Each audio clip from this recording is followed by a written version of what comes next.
Welcome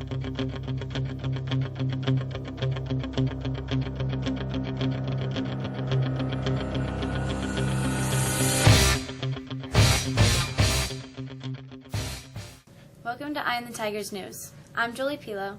Thanks for being with us today for the news we've been watching for you. Santa Fe High School had conducted active shooter drills, armed police officers patrolled the hallways, and students went through a scare in February after a false report of a campus gunman.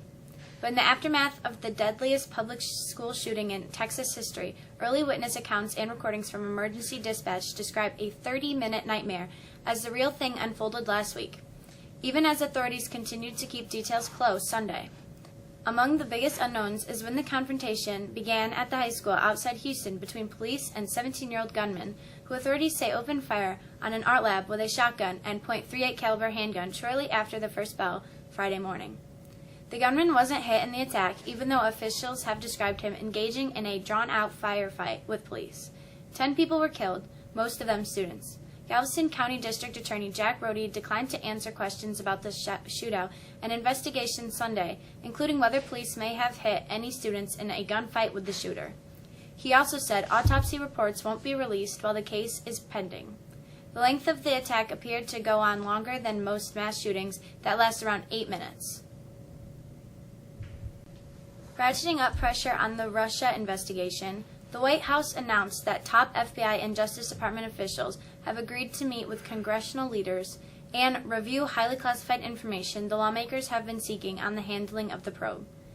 The agreement came after President Donald Trump made an extraordinary demand that the Justice Department investigate whether the FBI infiltrated his presidential campaign. It's unclear exactly what the members will be allowed to review or if the Justice Department will be providing any documents to the Congress.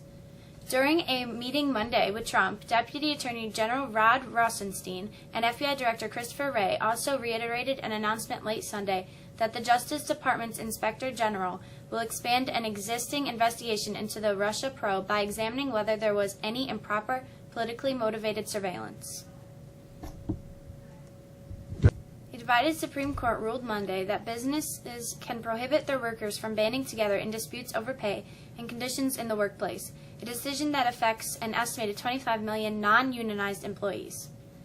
With the court's 5 conservative members in the majority, the justices held that individual employees can be forced to use arbitration, not the courts, to air complaints about wages and overtime. 4 dissenting liberal justices said the decision will halt low-wage, vulnerable workers especially hard. While the complaints in Monday's decision involved pay issues, the outcome also might extend to workplace discrimination and other disputes if employee contracts specify that they must be dealt with in one-on-one arbitration. Pope Francis' reported comments to a gay man that, quote, God made you like this, end quote, have been embraced by the LGBT community as another sign of Francis' desire to make gay people feel welcomed and loved in the Catholic Church.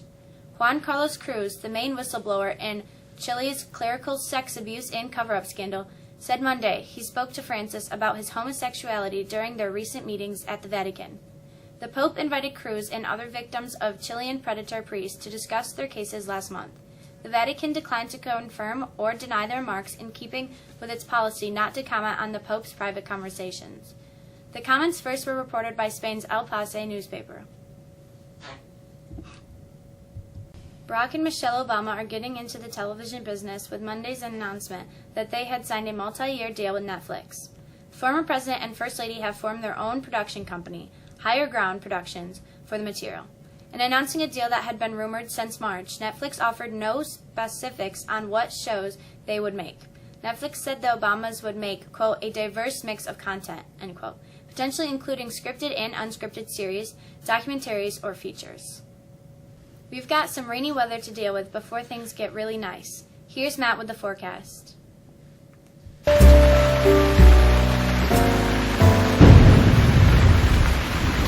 We do have some very nice weather coming the next few days, but we'll have to dodge some raindrops and even some thunderstorms this afternoon and evening.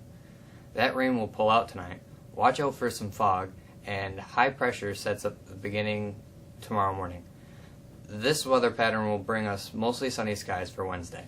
We'll see highs in the low 70s and will cool off overnight with lows in the mid 40s. which the same for Thursday, and skies are clear and sunny, and the highs hit the mid-50s. Friday will be even warmer, as temps hit 80 under mostly sunny skies.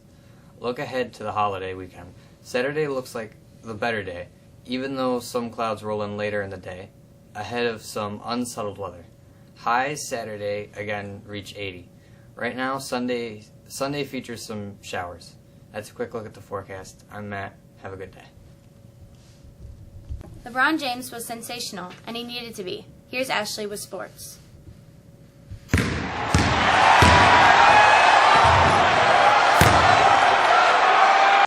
LeBron James bullied his way to 44 points, surpassed Kareem Abdul-Jabbar atop a postseason list, and helped the Cleveland Cavaliers even the Eastern Conference Finals at 2-2 on Monday night with a 111-102 victory over the Celtics, who are looking forward to getting home before their adoring fans. Pushed by a raucous crowd that wasn't so confident a few days ago, the Cavs held off Boston's comeback in the fourth quarter and squared a tight series that is now best of three. Cleveland is trying to become the 20th team out of 300 to overcome a 2-0 deficit, and James, who has already orchestrated 2 such rallies and is seeking his 8th straight finals, is a step closer to a third.